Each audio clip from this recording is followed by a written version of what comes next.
Hey guys, welcome back to Sports Bar. We're back with another video. Yesterday we talked about La Liga and how Atletico Madrid could go on to win the trophy, which they did, of course. We'll talk about La Liga later on in this video. We'll start with Harry Kane, and the news is that Harry Kane has decided to leave Tottenham Hotspur, and Chelsea and Manchester City are the potential buyers. So basically, Tottenham or Hotspur are selling their best player to a rival. Again, as I said, it's not a thing about the Tottenham want to sell him for to raise some money. It's a player's desire. Harry Kane wants to leave Spurs to win some trophies. As we all know, Spurs are not competing for any trophy for the top 10 years. They had a great chance when Pochettino was their manager. That was the real time when Spurs was looking very comfortable. But after that, there has been a what you can certain decline, or you can steady decline in Spurs form, and it's sad to see that a player like Harry Kane, who is considered as one of the greatest English striker ever, to leave to have his career end as without trophies. So it's his desire that he wants to win some trophies and all, and that's why he is looking for a move elsewhere. Of course, I mean the owner Mm. doesn't want to sell him either. Mm. But if you want to keep someone like Harry Kane in your team, Mm. then you need to have a perfect plan, everything sorted out for next Mm. 2 to 3 years. Show him that, and hopefully get those results as well. And if that's not happening, then yeah, I mean, who wouldn't want to win trophies, right? Yes. So Harry Kane to Chelsea or to Manchester City, it makes sense 100% to me. Again, but the amount that has been asked by Lionel Levy for Harry Kane is somewhere around 150 million, which Man City can definitely afford. Players, some teams like Man City, PSG can certainly afford. I'm personally thinking that Man City are current favorites to sign him, and the second favorite would be PSG because PSG also have that money, and PSG's current manager is Mauricio Pochettino, who was Hmm. Hurricanes, was Hurricanes Experience. manager as a at Tottenham. So those two are current favorites right now. But the amount of money, if I was Pep, for example, if I was Pep, and Daniel Levy said that I want anything in between 120 million or 150 million. Even if it comes down to 100 million as well, then I would probably think a minute and see that probably instead of taking a 27 28 year old Harry Kane, who had his ACL injury 2 3 years prior. So would I go for a 28-year-old player, or would I go for at the same money I can even buy Erling Haaland as well? So that might be a question in Pep's mind, that can he go for Harry Kane or should he go for Erling Haaland, because Haaland is still new. He would be 21 next year, and he would have a lot of years to give for Man City, and at the same price as well. And Harry Kane, he's a kind of player who likes to he will not press as much as Pep would want him, and we all know Pep Guardiola likes all his players to press the opposition players and take some defensive part as well. But Harry Kane, So, do you as think we Harry Kane is someone who likes to exploit spaces and then probably try to shoot and score goals? Or yeah, do you think he's someone who likes to dribble past defenders and no, he's not a flair player, who can dribble past 2 or 3 players and can score goals. He certainly likes to exploit those areas and all. But again, Hmm. if you look at the kind of, he is not quick as well. Harry Kane is not quick, even if you can say that he's a striker and all. He's not that quick. He doesn't have that much space. He relies on other players to create those opportunities as well. Whereas in contrary to Erling Haaland, he has a lot of pace. He can dribble past 2 or 3 players. Erling Haaland is also not a flair player, but he can certainly dribble past 2 or 3 players. He's young. He's Hmm. gonna run around, and he will give you a long-term future plan as well. So again, for 100 million or 120 million, Pep might go for Erling Haaland as well. So again, it would be interesting to see, because again, Daniel Levy has specifically said that he's not going to entertain any bids that are less than 100 million and all. So yeah, it will be interesting to see whether he will be able to leave Spurs or not. Exactly, but it would make things just like it was for Messi, right? He wants Mm. to leave, but all those problems here in this case, money is an issue. And like you said, Mm. Manchester City are a potential buyer, but they would try to look at Haaland as well. But if Mm. Haaland goes to some other team, then maybe Manchester City would look at uh, Harry Kane because he's Mm. just 27 years right now, Mm. which means he's got about 3 to 5 years of top level football Mm. that is at his peak. So definitely he's got a few years, and they can, and 100 million is fine. I mean, Manchester City can easily pay 100 million. They have got a lot of money too. Yeah. And you are getting a player, who's a Premier League veteran as well, who knows what kind of a league Premier League is, how Yeah, he competitive knows it the is. tournament inside out, Yes. and he's played against all the teams as well. Mm. So it's just a change in environment for Harry Kane, not the other things. But again, there are some things, again, he is not going to press the opposition players as well, like Hmm. Pep would want to do. So yeah, I was just thinking, that if you are paying 120 million for Harry Kane, why not go for Erling Haaland in that place? Yeah, it makes sense because Mm. Haaland is looking for another club as well, Mm. and Manchester City would actually be perfect for him because his father is Mm. looking for someone who could pay a lot of money to him as well, and his father too played in the Premier League, so He played for Man City it as well, would make sense. Yeah, his exactly, father, and Alfie Haaland. it was his dream that Mm. his son Mm. wins a Premier League, so would definitely be realistic and would make sense too. Other option you can say, for Harry Kane would be Manchester United. United desperately need a striker. They have Edison Cavani, but again, he's 32, I guess, 32 or 33, and he would not be Hmm. providing that many seasons. So Harry Kane is possibly, I created a list. I was thinking where can where can Harry Kane go next? I said I was talking to myself, and I said Man City is the first preference. I would say PSG second because PSG has a lot of money, and third, I was thinking And who could be Pochettino third. also. So I thought, and Chelsea, they paid 200 millions in 200 million in the last transfer window. So again, you can think, they probably don't have that much money, and Tottenham and Chelsea have that rivalry, so it would be, very not good, good, what you can say, good image for him, joining his rival Chelsea. So the third option that came to my mind was Manchester United, and they do have, But do you really think Manchester United could Harry Kane would agree to go to Manchester United because uh, they are just another Tottenham Hotspur in that case? They haven't been winning the Premier League as well. They've been doing well in the European, as that is the UEFA Europa League. They won it back in mm, 2017. They might go on to win it again. But do you think Manchester United is as consistent as City or PSG or say the other teams in La Liga or Bundesliga?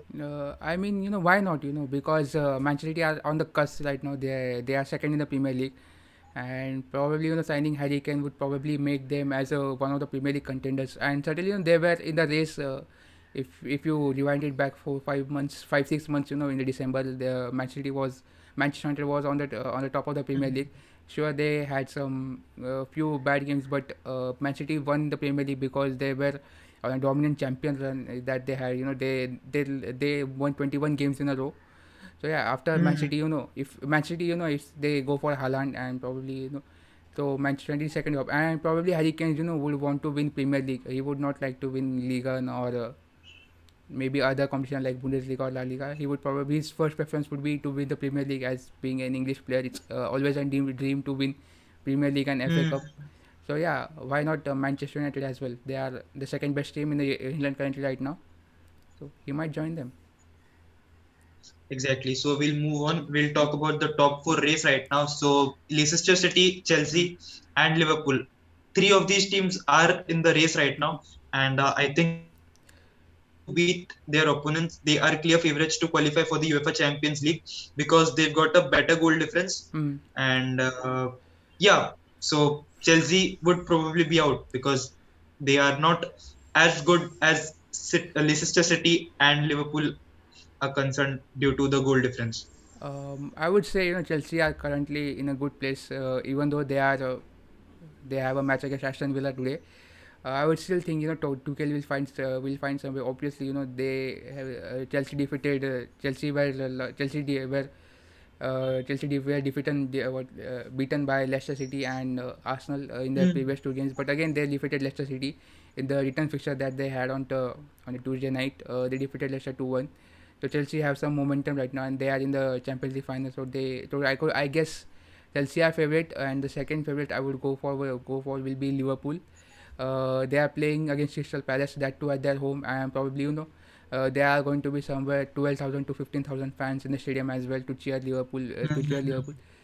So yeah, I mean, why not? And Leicester are currently they have to face Tottenham in their last game, so that would be a tricky fixture. So I would say Chelsea and Liverpool are current favorites.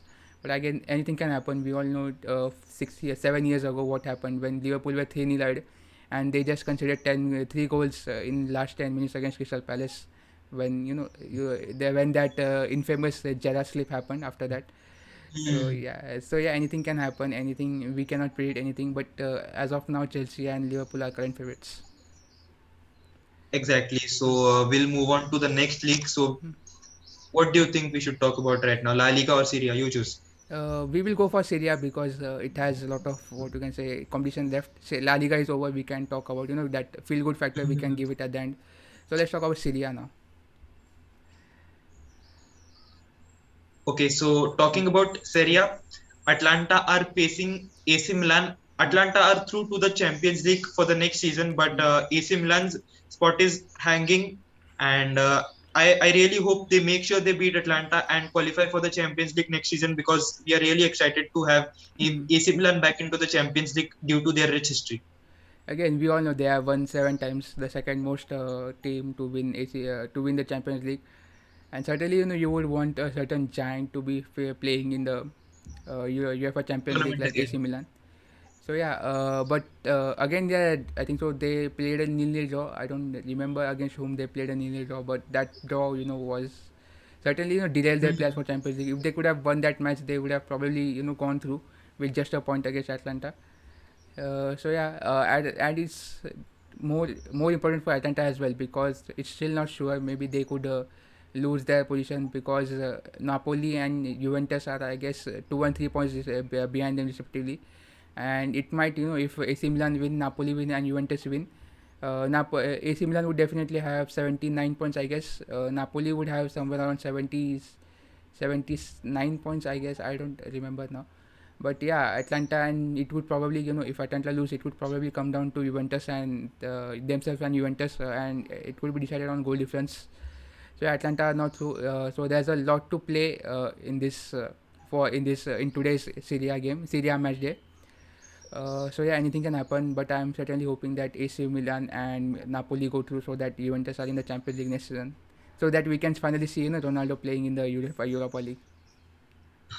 Exactly. So I've got the table right now here Mm, with me, and I can see that Atlanta are at 78 points at the mm, second position, mm, and yeah, the other teams are at 76, 76, and 75. mm, So if Milan, Napoli, and Juventus, all these guys win their next games, then that mm, would probably mean that Juventus are going at 78, which is mm, as good as Atlanta, and Milan and Napoli are going at 79. So that could mean that Atlanta's place in the Champions League is not really 100% sure. So they have to win this game or maybe draw. mm.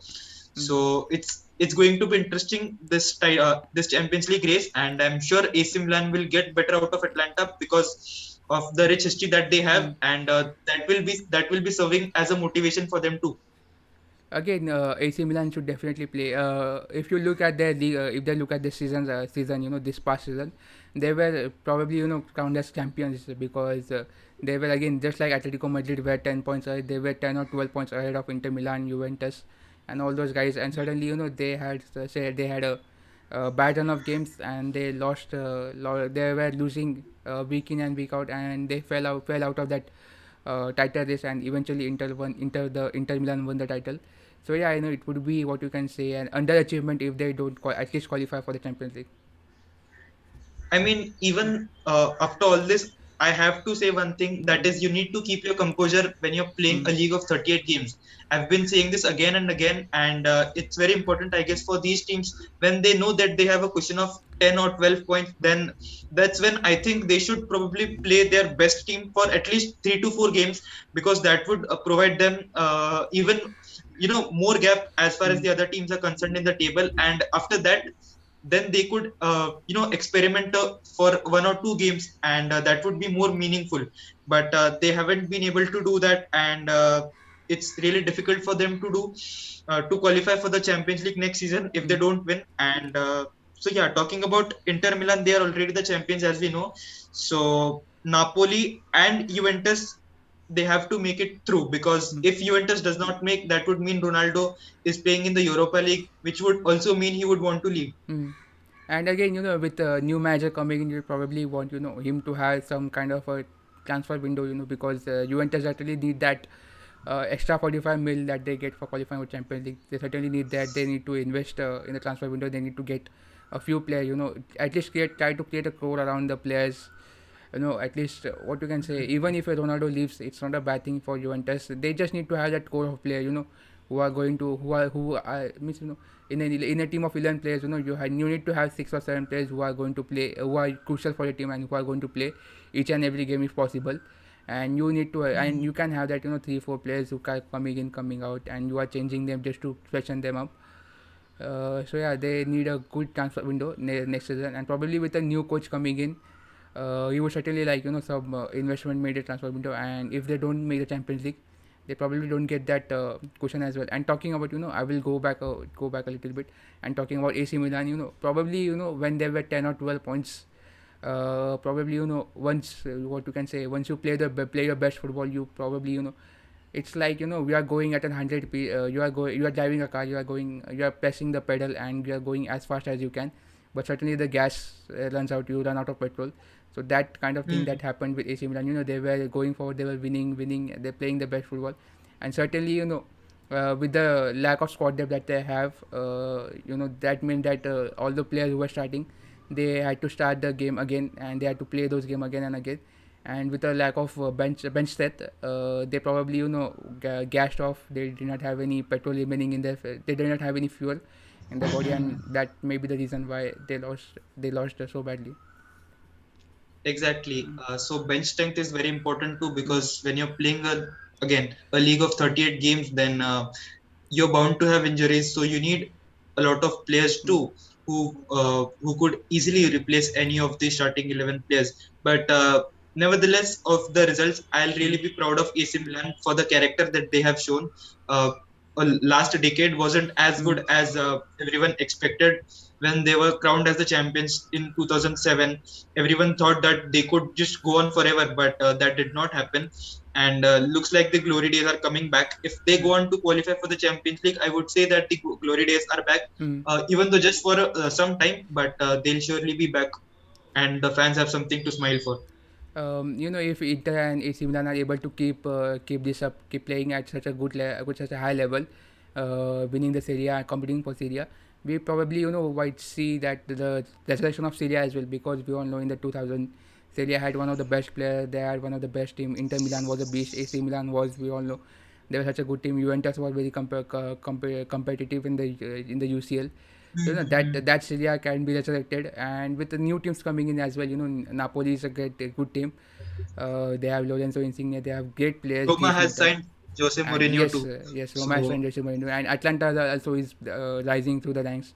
So we can probably have 5 or 6 teams competing for Serie A next season, or probably 2 seasons after that. So yeah, I like to encourage Inter Milan and AC Milan to keep playing such great football. but Mm.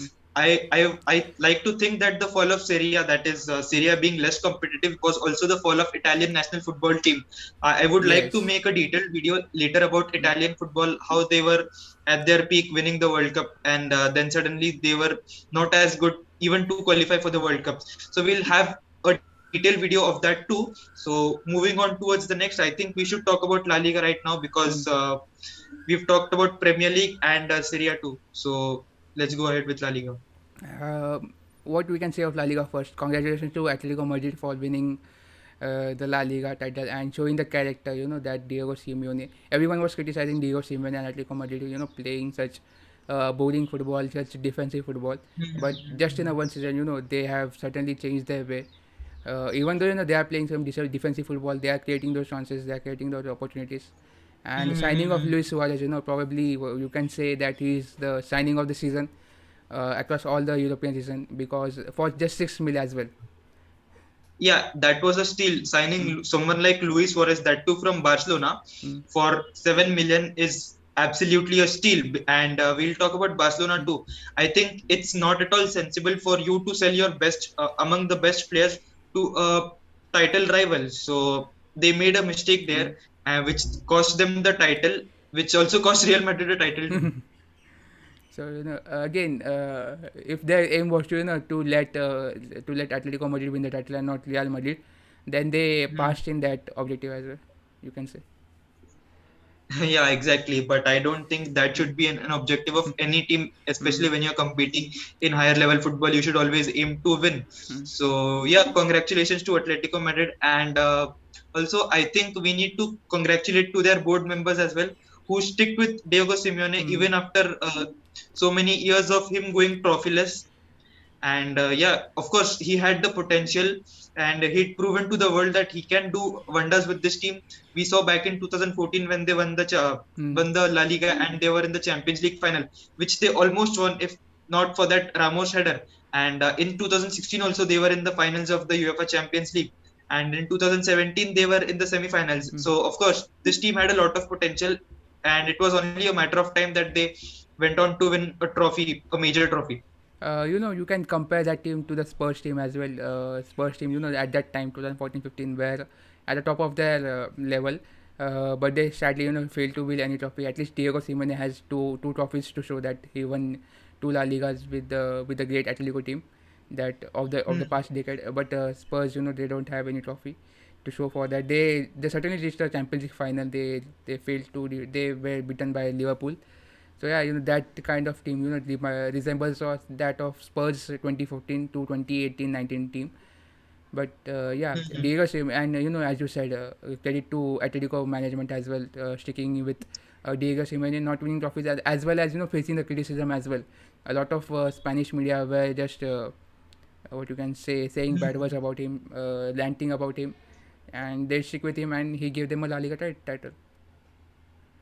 Exactly, and I think the brand of football Atletico Madrid played, it had a lot to do with the fact that Luis Suarez Mm, was with them, someone who could finish even a half chance.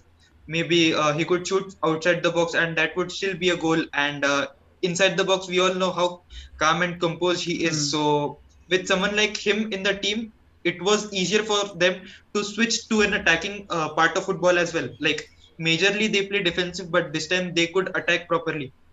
Yes, and they certainly lack that player, who is going to, what you can say, they lack a talisman after the Fernando Torres left, and the Barcelona, that Atletico team was depleted after that.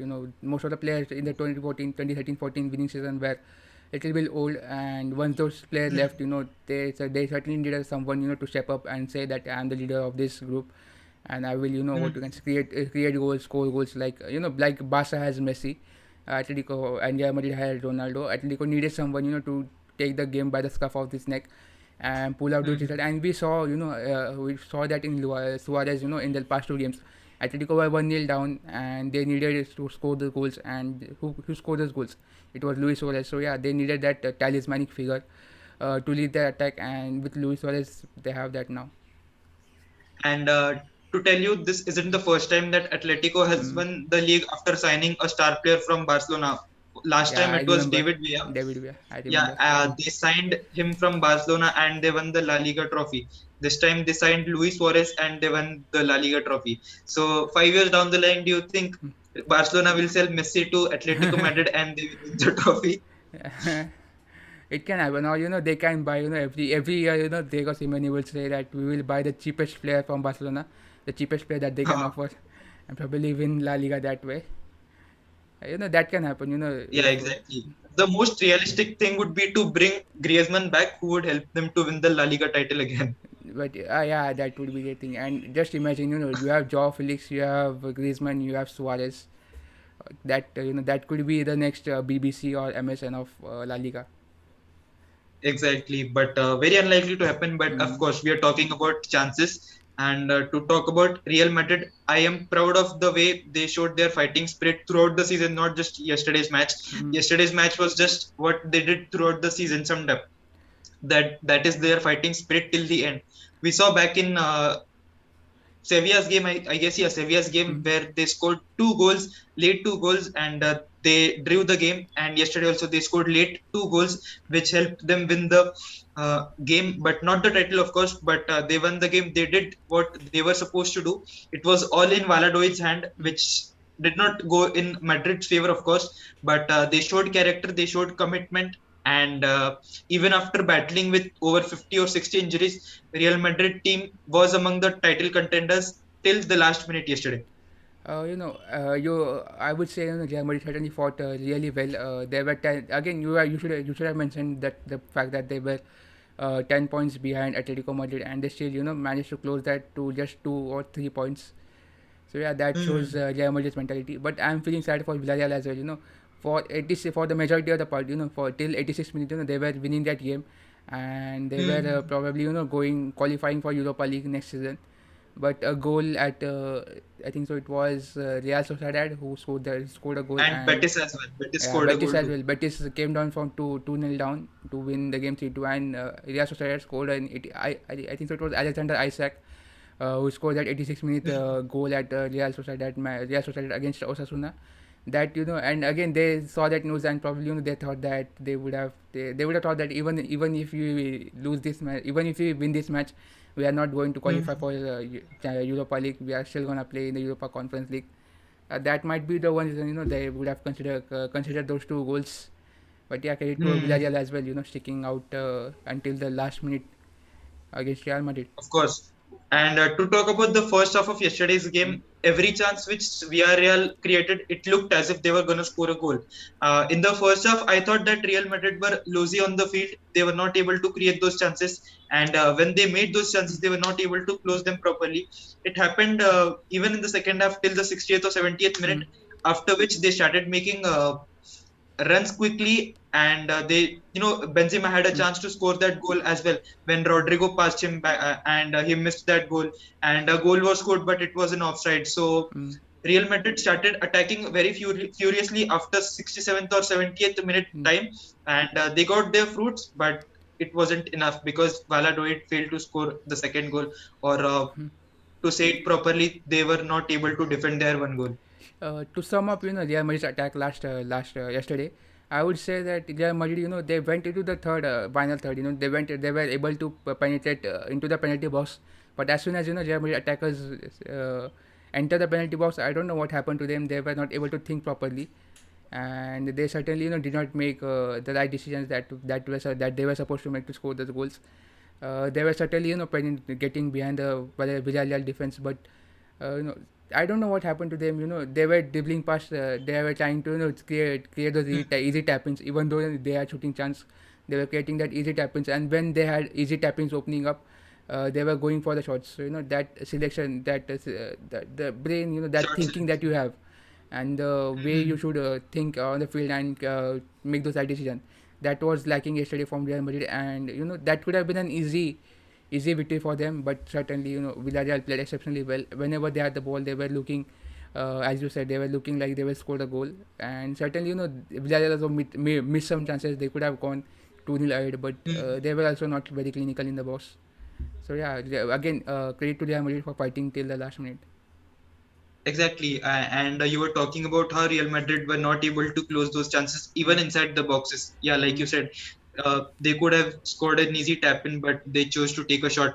But that also tells that what Real Madrid is lacking right now, mm, that they do not have a figure in the attacking prospect apart from Benzema who would close mm, those chances. Which Benzema, of course, Benzema will keep on scoring goals for Real Madrid even in the next season and probably the season after that, mm, but you need someone who would like create a partnership like Bale and Ronaldo did, and if that happens then Real Madrid would go on to win the La Liga title more time in this decade, because that's what they are lacking. They are lacking one attacker who mm. would score goals for them.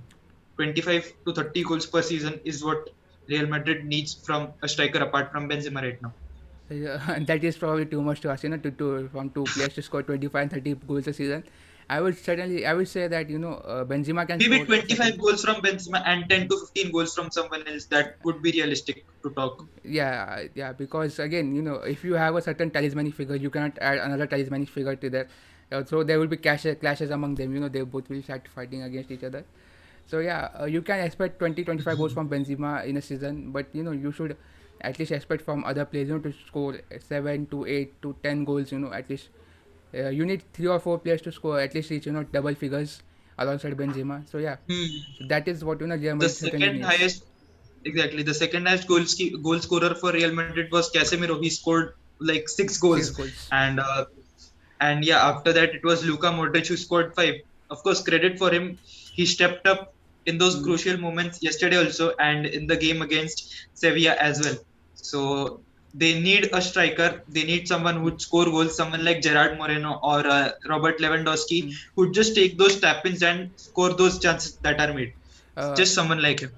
Talking about Benzema, how happy are you? How happy are you to see him in France national team after five I mean, years? since last 2 to 3 years, I was talking about why Benzema isn't in their national team. He's in red hot form.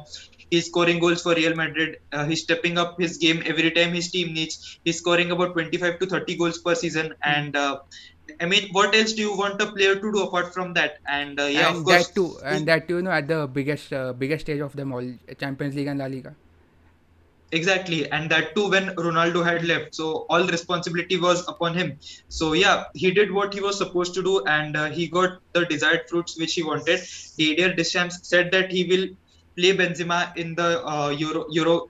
He will Mm. play, probably he'll play all the games, and after that he also got a contract till 2023 June. So good Mm. days ahead for Benzema. And he needs to play. Benzema needs to play because because the group the fans are in. France has Hmm. Germany, Portugal, and Hungary in their group. Hungary is also a great team. They have upcoming players. Who Dark are going to horses. be great players in the future. But we all know how deadly Germany and Portugal is. So yeah, they certainly needed Benzema. So someone like Benzema up top. Exactly. True. You cannot have someone like Benzema sitting on the Mm, bench or not playing at all. That wouldn't make sense. mm, And like I said, Benzema would be playing all the games. So you'll have Mbappe, you'll have Benzema, and Griezmann. Dembele, Giroud, and Griezmann. All these Mm, guys too. So Benzema, and Mbappe would start initially, mm. and if the manager wants to kind of rest his star players or substitute, then they have Dembele and Olivier Giroud. So depth is what France have, and they might actually go on to win the Euros as well. Again, certainly, you can say that. We will talk about Euros later as well. When the Premier League Mhm. and everything is over, we'll Of talk about course, Euros as we'll well. make a detailed video about Mm. each and every team that are potentially The the winners. favorites to win the cup. So yeah, we'll just I just wanted to say that after a long wait, after I guess it was 6 years. The last time we played was 2015, and after 6 years, 5 years. 6 years, 2015, I guess he played his last. 2016. Okay, I passed my 10th standard class, so I remember 2000. nicely. So after after a long time, he was going to be featured in the French national team. So I just wanted to just add his name. And the other striker we'll talk about is Robert Lewandowski, who Hmm. yesterday broke the record of Gerd Muller by scoring 41 goals in 41 just goals. 29 games of Bundesliga. He had to wait for 90 minutes to score that goal, Mm. so it would mean a lot to him as well, scoring so many goals in a season. And it was one of his personal goal to beat Gerd Muller's. Last year he was close, but again we all know Hmm. what happened last year. There he had and Bayern had that push in the Champions League, so definitely. And I think so he had an injury last year which probably ruled him out of the season. And we had Corona, so he was probably saved by Corona as well, because we all know if he would have missed like this year sorry, like this year, if he would have missed those Champions League games last years, and if Corona would not have happened, everything would have been regular. He would have certainly missed last 3 months of the season, and probably Bayern wouldn't have won that table. And just like last this year, we saw against PSG, they created those chances, but no one was there to score those goals. So he's again an integral part for this Bayern Munich team, and congratulations to him for breaking that Gerd Muller's record of 40 goals. Exactly, he deserved after Mm. he's been playing in Bundesliga ever since I know him, Mm. and know him as a player, of course. So he's been he's Know been him. playing in that league, and Mm. every year we were talking about how he can break that record of scoring those 40 goals, Mm. 41 goals, and he did that yesterday, and he got that trophy too, that shooter trophy. Yes, the Bundesliga top scorer. I think so. It is his trophy. For the past, I think so 6 or 7 years, he has been 6 or continuously 7 years, winning. of course. He has been continuously winning that trophy. There's Probably no one other than Andre Silva who could have probably got the trophy, but he is also way behind him. Andre Silva had 30 goals. So yeah, congratulations to Bayern Munich as well as congratulations to Robert Lewandowski. Of course, and congratulations to Manchester City who will be getting that trophy Yes. today after match day 38 is over. And yeah, that's it for the video. I hope you liked it. Make sure you like, share, subscribe, and we'll see you back in the next video. Peace out. Peace out.